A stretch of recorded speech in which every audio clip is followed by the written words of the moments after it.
नमस्कार सभी दोस्तों के लिए हमारे YouTube चैनल की तरफ से बहुत बहुत हार्दिक अभिनंदन, बहुत बहुत साधुवाद, बहुत बहुत धन्यवाद।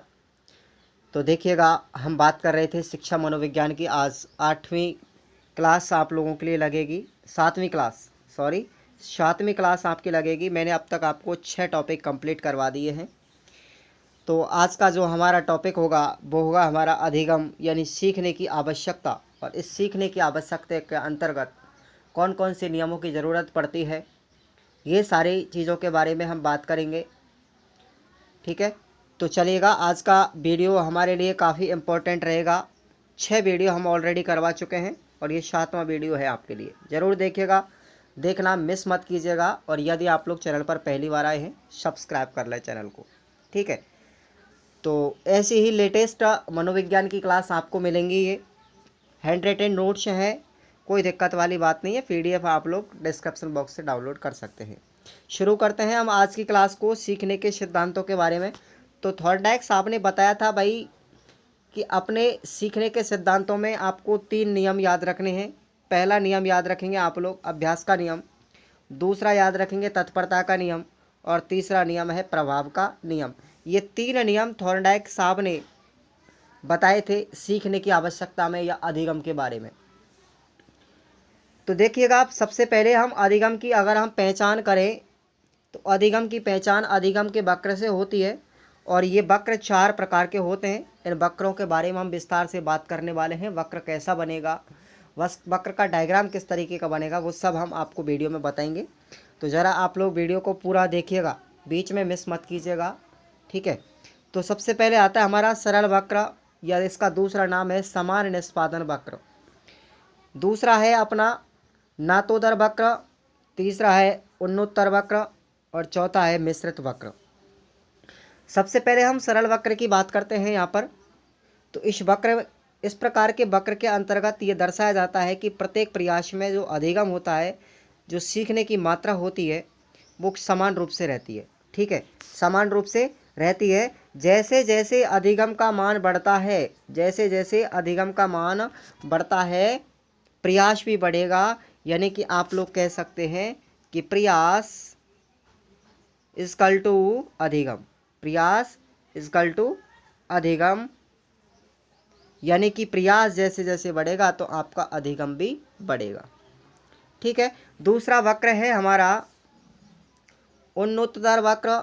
और इस प्रकार के वक्र के अंतर्गत याद रखें कि सीखने की गति तीव्र होती है, लेकिन बाद में अभ्यास के बढ़ने की शिथिलता आ जाती है। सबसे पहले जो अधिगम होगा, जैसे हम प्रयास करेंगे तो अधिगम जो होगा एक साथ पहले तो बढ़ेगा और उसके बाद में क्या हो जाएगा, एक समान रहेगा, शिथिलता आ जाएगी। ठीक है, तो इस प्रकार का ये वक्र होगा हमारा उन्नतोदर वक्र। तीसरा वक्र है हमारा नतोदर वक्र। और इसमें शुरुआत में ही अधिगम की मात्रा पहले कम होती है, परंतु बाद में जैसे जैसे प्रयास की बात की जाती है तो सीखने की गति और या अधिगम की गति एक साथ बढ़ने लग जाती है, और इस तरीके का वक्र अपना बनता है। उसके बाद में मिश्रित वक्र। इसमें शुरुआत तथा अंत में अधिगम की मात्रा में कमी पाई जाती है, लेकिन मध्य में प्रयास की समृद्धि पाई जाती है। घटता बढ़ता निष्पादन कहा जाता है, और इसे इस प्रकार का वक्र भी कहा जाता है।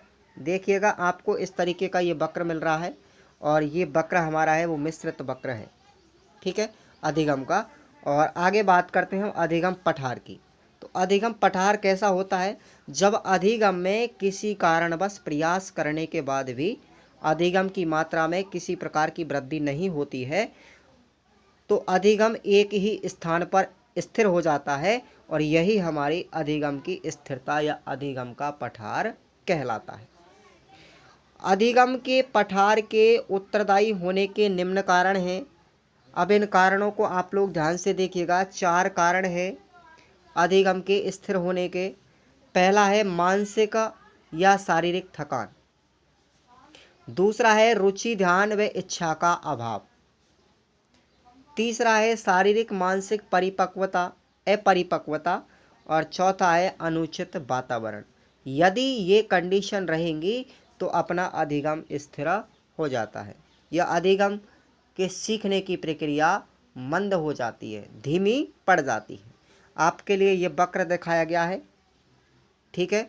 तो यहाँ पर स्लो डिग्री का कोण बढ़ने लगता है।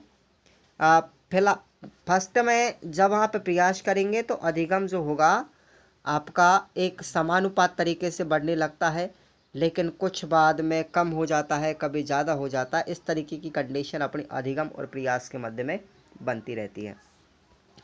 अब बात करते हैं हम अधिगम स्थानांतरण की। तो ये सबसे इम्पोर्टेंट पॉइंट है, याद रखें आप लोग। अधिगम स्थानांतरण से एक प्रश्न जरूर आता है, अधिगम अंतरण या स्थानांतरण या रूपांतरण भी कह सकते हैं। जैसे जब पहले सीखी गई अनुक्रिया कौशल के बाद में सीखी जाने वाली अनुक्रिया कौशल पर एक प्रभाव डालती है, तो उसे प्रशिक्षण या अधिगम का स्थानांतरण कहते हैं। जैसे मान के चलें, आपने सर्वप्रथम पहले साइकिल चलाना सीख लिया, साइकिल का हैंडल पकड़ना सीख लिया, तो आप लोग बाद में मोटरसाइकिल चलाने की कोशिश करेंगे। यानी कि आपके मोटरसाइकिल सीखने की प्रक्रिया में साइकिल का सीख जाना वो आपका अधिगम मोटरसाइकिल चलाने में कार्य करेगा या फिर सहायता करेगा। यही अपना अधिगम स्थानांतरण या रूपांतरण कहलाता है। यानी प्राथमिक कौशल का उपयोग एक नए कौशल को सीखने के लिए उपयोगी होता है, तो वही हमारा अधिगम स्थानांतरण या प्रशिक्षण स्थानांतरण कहलाता है। दूसरे शब्दों में, जब हम एक विषय क्षेत्र में प्राप्त अनुभव के आधार पर दूसरे विषय क्षेत्र में सीखने में प्रभावित करता है, तो उसे हम अधिगम स्थानांतरण कहते हैं। यह 3 प्रकार का होता है दोस्तों, आप लोग याद रख लें। क्वेश्चन किस तरीके से पूछा जाएगा वो मैं आपको बताऊंगा।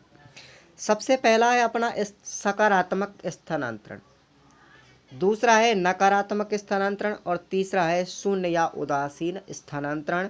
और इनके बारे में अगर हम विस्तार से बात करते हैं एग्जाम्पल सही, तो देखिएगा सकारात्मक रूपांतरण क्या होता है कि जब एक विषय क्षेत्र में प्राप्त किया गया अनुभव दूसरे विषय क्षेत्र के सीखने में सहायता करता है, तो उसे हम सकारात्मक स्थानांतरण कहते हैं। जैसे साइकिल चलाने वाले को मोटरसाइकिल चलाना आना, तो आपने साइकिल को चलाना सीख लिया, तो वो मोटरसाइकिल चलाने में अपने साइकिल चलाने का अधिगम उपयोगी होगा, सहायता करेगा। और यह भी 3 प्रकार का होता है। पहला होगा क्षैतिज अंतरण या स्थानांतरण, जो गणितीय या भौतिकीय अभिक्रियाओं के अंतर्गत उपयोगी होता है। दूसरा होगा ऊर्ध्व अंतरण, जो साइकिल से मोटरसाइकिल यानी शारीरिक गतिक्रियाओं के लिए उपयोगी होता है।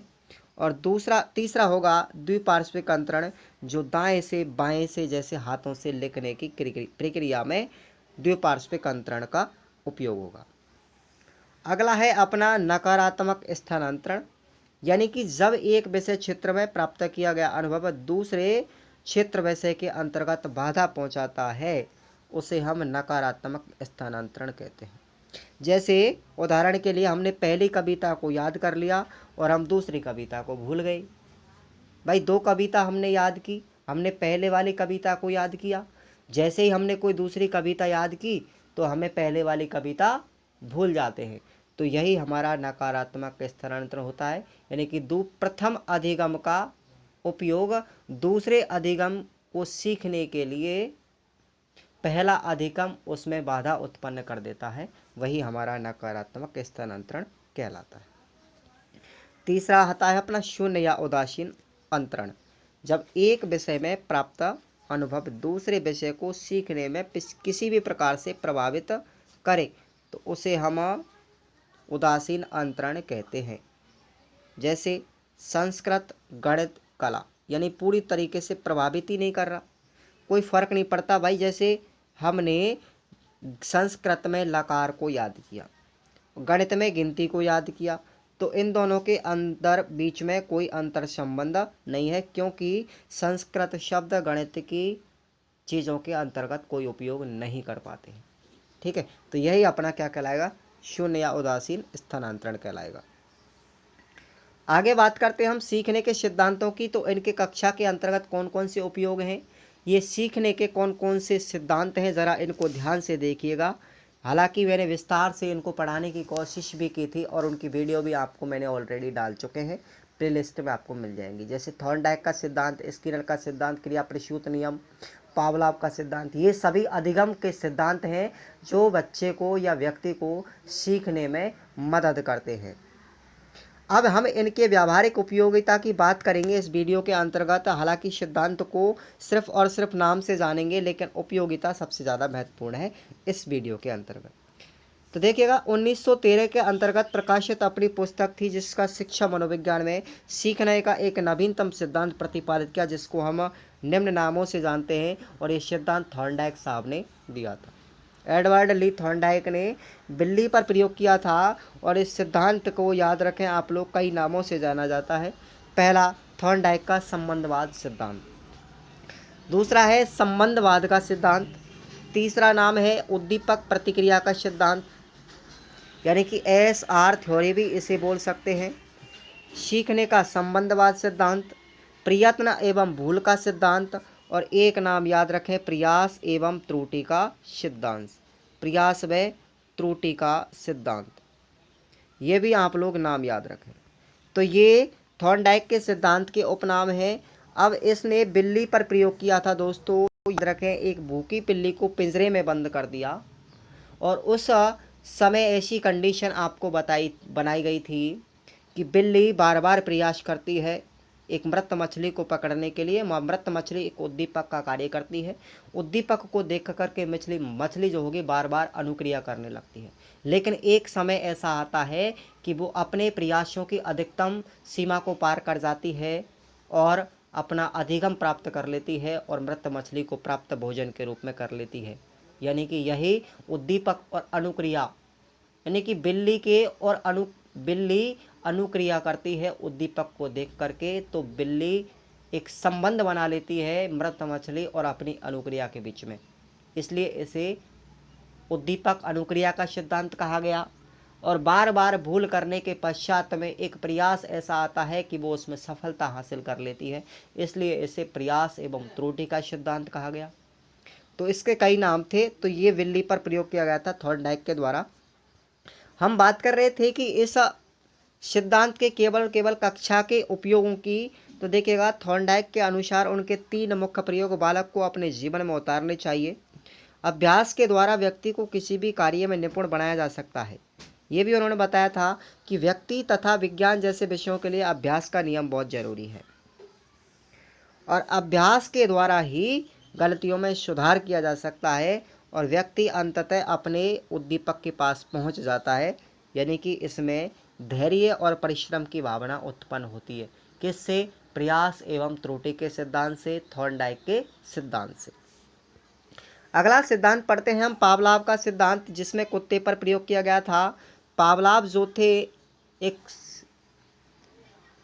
शिक्षा शास्त्री थे, ये याद रखें आप लोग, शिक्षा शास्त्री थे, और उन्हें एक 1904 के अंतर्गत नोबेल पुरस्कार प्राप्त हुआ था।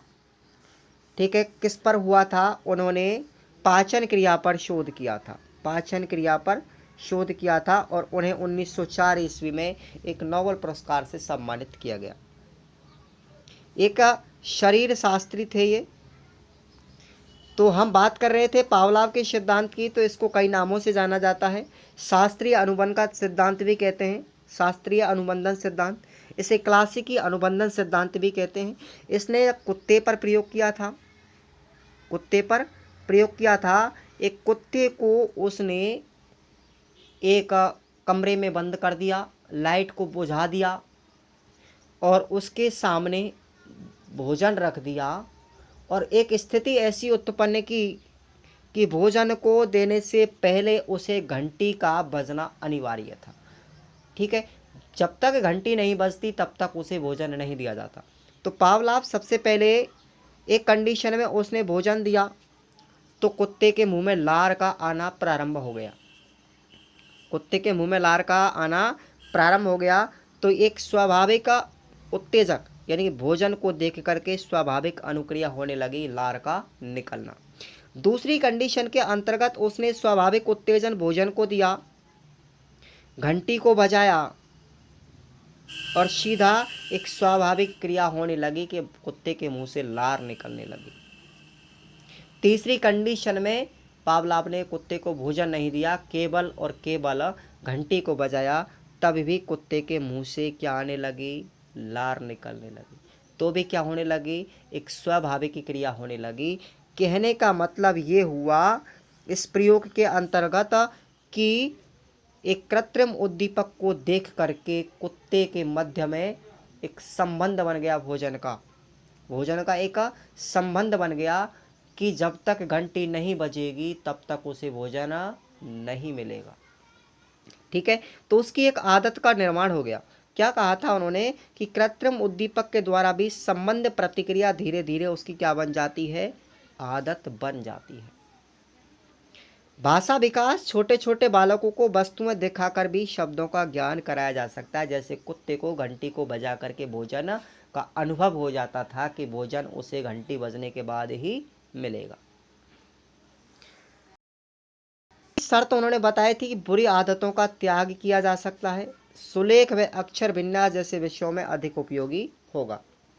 उसके बाद पढ़ेंगे अब गेस्टाल्टवाद का सिद्धांत। तो ये गेस्टाल्टवादियों ने दिया था। इसके प्रवर्तक 3 थे, कोहलर, लेविन और वर्दीमर। तो कोहलर जो थे इसके प्रमुख प्रयोगकर्ता थे, लेविन उसके सहायक थे और ये भी इसके वर्दीमर सहायक थे। और इन्होंने जो सिद्धांत दिया था गेस्टाल्टवादियों ने, उस सिद्धांत का नाम था अंतर्दृष्टि या सूझ का सिद्धांत, या गेस्टाल्टवाद सिद्धांत, या समग्रवाद सिद्धांत, या कोहलर का सिद्धांत। इस 4 नामों से हम इसे जान सकते हैं।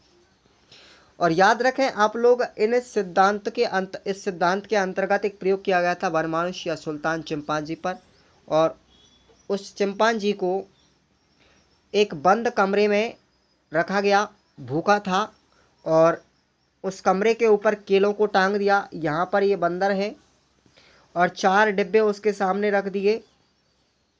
ठीक है, पहले प्रयोग के अंतर्गत। तो पहले डिब्बे को जैसे ही बंदर ने रखा तो केले उसके हाथ नहीं आते हैं, लेकिन बंदर के अंतर्गत एक सूझ का निर्माण होता है, अपने दिमाग का इस्तेमाल करता है और एक डिब्बे के ऊपर एक डिब्बा, एक डिब्बे के ऊपर एक डिब्बा रख करके उन केलों को अंत में प्राप्त कर लेता है। यानी कि बंदर के अंतर्गत सूझ का निर्माण हुआ और अपने लक्ष्य को पाने में सफल होता है। दूसरे प्रयोग में उन डिब्बों के अतिरिक्त, उन डिब्बों के साथ साथ उसने छड़ को भी दिया। भाई छड़ भी दी दूसरे प्रयोग के अंतर्गत। तो 2 छड़ें थी, एक छोटी थी एक बड़ी थी, और वो दोनों छड़ें चिपकने वाली थी, चिपक सकती थी। तो एक छड़ को दूसरी छड़ से चिपका करके बंदर ने उन केलों को अपने लक्ष्य में हासिल कर लिया, यानी कि प्राप्त कर लिया। तो ये प्रयोग था किसका, कोहलर साहब का चिंपांजी पर। तो ये सूझ का सिद्धांत था। अब इसके अनुप्रयोग हम अपने दैनिक जीवन में कहाँ कर सकते हैं। तो बालक कक्षा में स्वयं समस्या का हल प्राप्त करे और प्रेरित करना चाहिए। छोटे बालकों के समक्ष वस्तु प्रस्तुत करने पर वे आवश्यक संबंधों का प्रत्यक्षीकरण तुरंत कर लेते हैं। यह सिद्धांत छात्र के पूर्व अनुभवों को विशेष ज्ञान या महत्व देता है। उसके बाद में आता है क्रिया प्रसूत अनुबंधन सिद्धांत, जिसे हम RS थ्योरी भी कहते हैं। ये आप लोग याद रखें, RS थ्योरी किसने दिया था, स्किनर साहब ने दिया था। चूहों पर प्रयोग और कबूतरों पर किया था, लेकिन मुख्य प्रयोग आपका चूहा होगा। BF स्किनर ने दिया था। इसे हम RS थ्योरी कहते हैं, लेकिन SR थ्योरी अपनी याद रखें आप लोग किसने दी थी, थॉर्नडाइक ने दी थी। ये आप लोग कंफ्यूज नहीं हो, ठीक है। तो यहाँ पर क्रिया प्रसूत अनुबंधन सिद्धांत की बात करते हैं। तो देखिएगा, पहले मैं आपको थोड़ा सा प्रयोग बता देता हूँ कि जो चूहा था एक स्किनर बॉक्स के अंतर्गत बंद कर दिया, ठीक है। तो इस प्रकार का कुछ प्रयोग था जो उन्होंने किया था क्रिया प्रसूत अनुबंधन सिद्धांत के अंतर्गत। स्किनर साहब ने स्किनर बॉक्स के अंतर्गत उस चूहे को बंद कर दिया। तो आप लोग इसका प्रयोग देख सकते हैं, आपको वीडियो डिस्क्रिप्शन बॉक्स में मिल जाएगी, 4 की कोई दिक्कत नहीं है। लेकिन बात करते हैं कक्षा शिक्षण में इसका उपयोग क्या है, इस सिद्धांत का, कि किसी भी अच्छे कार्य के लिए सकारात्मक पुनर्बलन देकर के उसे हम प्रोत्साहित करना चाहिए, तथा किसी भी बुरे काम के लिए नकारात्मक पुनर्बलन देकर उसे हटा देना चाहिए। यहाँ पर पुनर्बलन की बात की गई थी और याद रखें आप लोग, पुनर्वलन का जो सिद्धांत दिया था वो हम आगे पढ़ रहे हैं, हालांकि इसे क्लार्क एल हल के द्वारा दिया गया। ठीक है, पुनर्वलन का सिद्धांत क्लार्क एल हल के द्वारा दिया गया था और क्रिया प्रसूत अनुबंधन का सिद्धांत स्किनर साहब के द्वारा दिया गया। यह कंफ्यूज नहीं हो बिल्कुल। और यह जो सिद्धांत है क्रिया प्रसूत अनुबंधन सिद्धांत, यह व्यवहार चिकित्सा में ज़्यादा उपयोगी होगा। उसके बाद में क्लार्क एल हल का ये पुनर्वलन सिद्धांत है, पुनर्वलन कर लीजिएगा इसको। तो इसने भी इस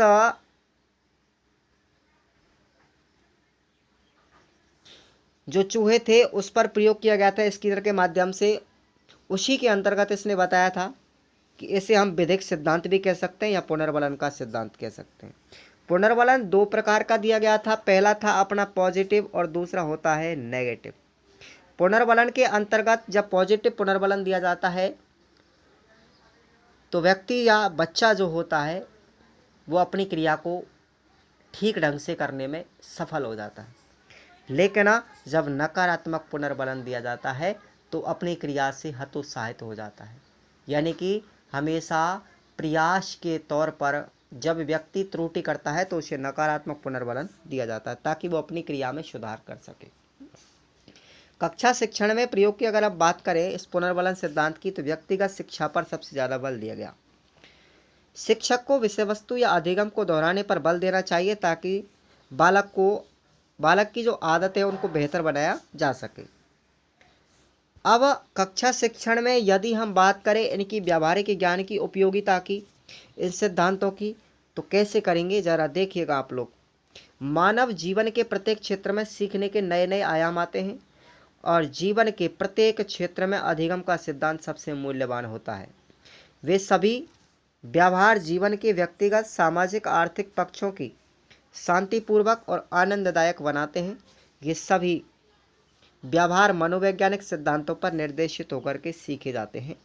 जीवन के विभिन्न पक्षों में सुधार लाने के लिए समकालीन मनोवैज्ञानिक क्रिया प्रसूत अनुबंधन, सामाजिक अधिगम सिद्धांत, याद रखें अल्बर्ट बंडूरा साहब ने दिया था, और सामाजिक सांस्कृतिक अधिगम का जो सिद्धांत था वो लेव वाइगोस्की ने दिया था।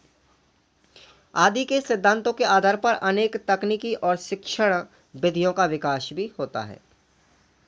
अब कुछ दिव्यांग छात्रों की बात करें हम यहाँ पर, उन्होंने अधिगम के लिए कुछ दिव्यांग छात्रों के लिए कुछ अलग से विशेषता बताई थी, अलग से कुछ व्यवस्था की गई थी। तो यहाँ पर छात्रों को उन्होंने सबसे पहले वर्गीकरण किया था। पहले होते कुछ सामान्य बालक और दूसरे होते कुछ विशिष्ट बालक। सामान्य बालकों की IQ जो होती है 90 से 110 होती है, जबकि विशिष्ट बालकों की IQ का मापन नहीं किया जा सकता। याद रखें आप लोग, कितनी होती है IQ सामान्य बालकों की? 90 से 110 के बीच में। ठीक है, वो सामान्य बालक होते हैं। और विशिष्ट बालकों जो होते हैं उनके अंतर्गत सामान्य बालक नहीं आते। उन बालकों का निर्धारण बौद्धिक, शिक्षक और शारीरिक दृष्टिकोण से समस्यात्मक सृजनात्मक बालक को संयुक्त रूप से विशिष्ट बालक कहा जाता है। यानी कि उनकी कुछ बौद्धिक क्षमता जो होती है, शारीरिक क्षमता जो होती है, वो काफ़ी हद तक होती है। बौद्धिक दृष्टि से अगर हम बालकों का विभाजन करें तो यहाँ पर दो प्रकार से किया गया। पहला किया गया प्रतिभाशाली बालक जिनकी IQ 140 से ऊपर होती है, और दूसरा है मंद बुद्धि वाले बालक जिनकी IQ 70 से कम होती है, 70 से कम होती है। ठीक है, और इन दोनों की कंडीशनों के बीच में जो विद्यार्थी आते हैं वो सामान्य IQ वाले होते हैं। क्लियर? अब यहाँ पर प्रतिभाशाली बालक और इनकी परिभाषा की बात करें तो 140 से ऊपर IQ प्रतिभाशाली की होती है, और IQ 90 से कम होगी तो वो मंद बुद्धि वाले बालक होंगे। शैक्षणिक दृष्टि से अगर हम बालकों का विभाजन करें तो दो तरीके से किया गया। पहला होगा तीव्र बालक और दूसरे पिछड़े बालक। तीव्र बालक कैसे होंगे? ये बालक पढ़ने में काफ़ी तीव्र और अपनी कक्षा के आगे वाली कक्षा के सवालों को हल करने में सबसे ज़्यादा सक्षम होंगे। और पिछड़े बालक होंगे वो जिस कक्षा में पढ़ते हैं वे पीछे के कक्षा के सवाल भी हल नहीं कर पाते हैं। समस्यात्मक बालक जो होंगे वे बालक जिनका व्यवहार अथवा व्यक्तित्व किसी बात में गंभीर रूप से साधारण होता है वो समस्यात्मक बालक होते हैं। जैसे ये बालक होते हैं वो पिछड़े बालक भी हो सकते हैं, कुशाग्र बालक भी हो सकते हैं, और अपराधी बालक भी हो सकते हैं जो क्लास के अंतर्गत समस्या उत्पन्न करते हैं। उसके बाद में सृजनात्मक बालक। तो सृजनात्मक बालकों के अंतर्गत परंपरागत रूप से अपनी लीक से हट करके जो विद्यार्थी एक नया कार्य करते हैं, यानी कि अपनी बुद्धि कौशल का उपयोग करके एक अद्वितीय वस्तु का निर्माण करते हैं या अद्वितीय व्यवहार का निर्माण करते हैं, जो दुनिया से सबसे हट के होती है और एक नई चीज़ का सृजन करते हैं, वही सृजनात्मक बालक कहलाते हैं। जैसे मनोवैज्ञानिक जो होते हैं या फिर साइंटिस्ट जिनको हम बोलते हैं, वो सब सृजनात्मक बालकों की श्रेणी में रखे जाते हैं। जैसे नए नए आविष्कारों का करना, समस्याओं का समाधान करना, नवीनतम प्रक्रियाओं से जीवन को सफल बनाते हैं, वही बहुत दृढ़ होते हैं। तो ये सब सृजनात्मक बालकों की विशेषता होती है। अब शारीरिक दृष्टि से बालकों का विभाजन अगर किया जाए तो देखिएगा, जिसमें शारीरिक कमी पाई जाती है, जिन विद्यार्थियों जैसे हाथ पैर विकलांग, कान से नहीं सुनना, आंखों से कम दिखाई देना, ये सब क्या होते हैं, फिजिकली हैंडीकैप होते हैं विद्यार्थी। दूसरे शब्दों में हम कहें कि इनके पास में कुछ अंगों की कमी होती है, इसलिए हमें विकलांग कहते हैं। प्रधानमंत्री नरेंद्र मोदी ने 27 दिसंबर 2016 को 27 दिसंबर 2016 को यह बताया गया था कि इनके अंतर्गत कुछ दिव्य शक्तियां पाई जाती हैं। जो बालक सामान्य से हट करके कुछ काम करते हैं और सोच सकते हैं, समझ सकते हैं, इसलिए उन्हें क्या कह सकते हैं, दिव्यांग। उनमें एक अंग की कमी होने के कारण उनकी बाकी शक्ति दूसरे अंगों के अंतर्गत समाहित हो जाती है। दिव्यांग छात्रों के लिए विशेष व्यवस्था की गई थी कि 1992 से लेकर के हम 3 दिसंबर को, प्रतिवर्ष 3 दिसंबर को क्या मनाते हैं, अंतर्राष्ट्रीय विकलांग दिवस या इंटरनेशनल हैंडीकैप डे। ठीक है, हैंडीकैप डे मनाते हैं। दिव्यांग जो छात्र होते हैं, कुछ बालकों में जन्म से ही शरीर के कुछ अंगों में दोष होता है, पर बाद में किसी बीमारी, दुर्घटना या घटना आघात के कारण, चोट पहुंचने के कारण उनके शारीरिक अंग दोषयुक्त हो जाते हैं। ऐसे बालकों को ही दिव्यांग बालक कहते हैं। अब इनके हम प्रकारों की अगर हम बात करें तो देखिएगा, इन बालकों में अपंग बालक, अंधे, अर्ध अंधे, बहरे, अर्ध बहरे, दोषयुक्त वाणी वाले या अत्यधिक दुर्बल बालक भी दिव्यांगों के अंतर्गत आते हैं। और इनकी विशेष व्यवस्था की बात करें तो देखिएगा, बहरे बालकों को इशारों के माध्यम से शिक्षा की व्यवस्था की गई है। अर्ध बहरे बालकों के लिए कर्ण यंत्र की व्यवस्था करना और समय समय पर डॉक्टर का इलाज करवाना। अंधे बालकों के लिए ब्रेल लिपि के माध्यम से शिक्षा प्रदान करना और अर्ध अंधे बालकों के लिए चश्मे या डॉक्टर के इलाज की या परामर्श इत्यादि की व्यवस्था करना। अपंग बालकों के लिए विशिष्ट प्रकार के विद्यालय का संगठन और डॉक्टर की विशेष राय पर उन्हें उचित व्यवस्था करना। सरकारी संस्थाओं में सीढ़ियों के स्थान पर ढलान की व्यवस्था करना और मानसिक रूप से पीड़ित बालकों के लिए डॉक्टर की परामर्श की व्यवस्था करना। अब दिव्यांग बालकों के लिए भारत में कुछ विशेष संस्थाएं भी खोली गई हैं। उन संस्थाओं को आप लोग रट लें बिल्कुल पूरी तरीके से। भारत के अंतर्गत 4 संस्थाएं हैं। पहली संस्था की अगर हम बात करें तो याद रखें, पहली संस्था हमारी सिकंदराबाद में, और उसका नाम है national institute of mental handicap, यानी NIMH। कहाँ पर है, सिकंदराबाद। दूसरी है अपनी national institute of hearing handicap, ये बहरे लोगों के लिए है, मुंबई में स्थापित किया गया है इसका हेडक्वार्टर, ये संस्थान NIHH। तीसरा है अपना बोलने वाले जो बधिर होते हैं, जो मूक विद्यार्थी होते हैं उनके लिए, और ये संस्था कोलकाता में है, national institute of ortho handicap यानी NIOH। और चौथी है national institute of visually handicap, और ये संस्था है देहरादून में, जो अंधे व्यक्तियों के लिए स्थापित की गई है। तो ये 4 संस्थाएं थी। अब प्रारंभिक शिक्षा में हम नवीनतम प्रयास कैसे ला सकते हैं, ये टॉपिक भी काफ़ी इम्पोर्टेंट है अपना साइकोलॉजी के अंतर्गत। तो देखिएगा, अनुच्छेद 21A में राज्य के 6 से 14 वर्ष तक के जो बालक होते हैं उनको निःशुल्क एवं अनिवार्य शिक्षा उपलब्ध करानी होगी, और यह उल्लेख जो किया गया है अपने भाग नंबर 3 में किया गया है। धारा 29A की सेकंड की बात करें तो इसमें राज्य द्वारा पोषित एवं राज्य निधि की सहायता से प्राप्त करने वाले किसी भी शिक्षा संस्था में जाति, धर्म या प्रजाति या भाषा, इनमें से कोई भी एक के आधार पर उसे हम रोक नहीं सकते। यानी कि किसी भी जाति, धर्म, लिंग के आधार पर हम किसी भी विद्यार्थी को शिक्षा वंचित करने का अधिकार नहीं है। ठीक है, तो उसे शिक्षा प्राप्त करना अनिवार्य है, चाहे वो किसी भी धर्म जाति का क्यों ना हो। यह आरटी ही 2009 के अंतर्गत है, याद रखें आप लोग, ये जो आप नियम पढ़ रहे हैं आरटी 2009। निःशुल्क और अनिवार्य शिक्षा का सिद्धांत दिया गया था। राज्य के द्वारा संविधान में जन्म से लेकर के 10 वर्ष तक सभी बच्चों के लिए अनिवार्य शिक्षा का प्रावधान किया गया, जो बाद में 14 वर्ष तक कर दी गई थी। बाल अधिकार क्या है, तो ये देखिएगा, संयुक्त राष्ट्र संघ ने 20 नवंबर को बाल अधिकार का गठन किया था। इसका डेट मुझे कंफर्म याद नहीं है, जरा आप लोग कमेंट सेक्शन में बताइएगा। अनुच्छेद 56 के अंतर्गत बाल अधिकार का गठन हुआ, जिसमें 191 देशों ने समर्थन किया था। शिक्षा का अधिकार नियम 2009, तो इस अधिनियम के अंतर्गत प्राथमिक विद्यालय 1 किलोमीटर की परिधि में होना चाहिए, क्योंकि बच्चे छोटे होते हैं, और उच्च प्राथमिक जो 6 से 8 की कक्षा का होता है वो विद्यालय की परिधि 3 किलोमीटर तक की रेंज में होनी चाहिए। और 6 वर्ष से कक्षा 6 से लेकर के 8वीं तक के बच्चों के लिए पेयजल की व्यवस्था, शौचालय तथा खेलने के मैदान की व्यवस्था भी होनी चाहिए। अब ये टॉपिक आप लोग याद रखें पॉइंट कि कलकत्ता मदरसा की स्थापना कब हुई, 1781 में। किसने की थी, वॉरेन हेंगस्टस ने की थी, एक लॉर्ड वायसराय थे। बनारस संस्कृत कॉलेज की स्थापना जॉन एन डंकन ने 1791 में की थी। ठीक है, ये याद रखें।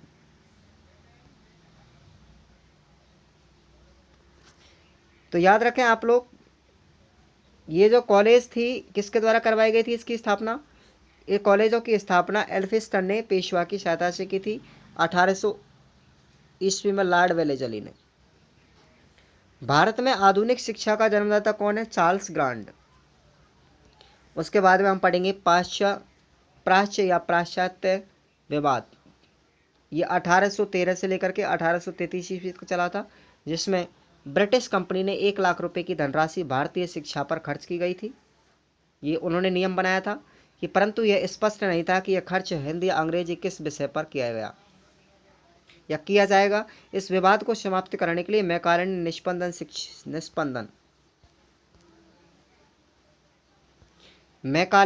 निष्पंदन सिद्धांत का प्रयोग किया।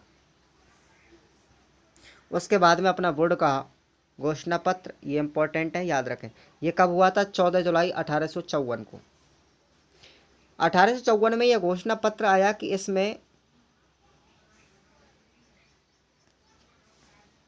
छनाईकरण के सिद्धांत को आविष्कृत या अस्वीकार किया गया। छनाईकरण का मतलब समझते हैं आप लोग, अस्पृश्यता का सिद्धांत जो दिया गया था उसको अस्वीकार किया गया था, कि दलित वर्ग के लोगों के लिए शिक्षा का कोई प्रावधान नहीं है। शिक्षक प्रशिक्षक विद्यालय, शिक्षकों का अच्छा वेतनमान, शिक्षा के उद्देश्य निर्धारित प्रत्येक प्रांत में शिक्षा विभाग की स्थापना कराया। किसने, बुंट ने करवाई। ठीक है, और 1856 तक प्रत्येक प्रांत में शिक्षा विभाग की स्थापना की गई। ये उसके उद्देश्य थे। 1857 मुंबई चैंपियन कोलकाता में विश्वविद्यालय खोले गए। शिक्षा की योजनाओं में सरकारी अनुदान की वृद्धि की गई। राधाकृष्णन आयोग, इसकी स्थापना भी की गई थी 4 नवंबर 1948 में। राधाकृष्णन आयोग ये आया था। उसके बाद माध्यमिक शिक्षा आयोग 23 सितंबर 1992 को मोदालियार कमीशन आया, जिसे माध्यमिक शिक्षा आयोग भी कहते हैं। तो दोस्तों, इस तरह आज की ये क्लास खत्म होती है और पढ़ेंगे हम अगला टॉपिक। हमने इस वीडियो के अंतर्गत काफ़ी अच्छे से समझाने की कोशिश की थी। यदि आपको पसंद आई तो वीडियो को लाइक कीजिएगा, चैनल को सब्सक्राइब कीजिएगा। ठीक है, और ज़्यादा से ज़्यादा शेयर कीजिएगा। ठीक है, और अच्छा लगे तो कमेंट भी करिए, कमेंट करिए, सबसे अच्छी कमेंट करिए। ठीक है, ओके, धन्यवाद। मिलते हैं नेक्स्ट वीडियो के साथ में, तब तक के लिए जय हिंद, बाय।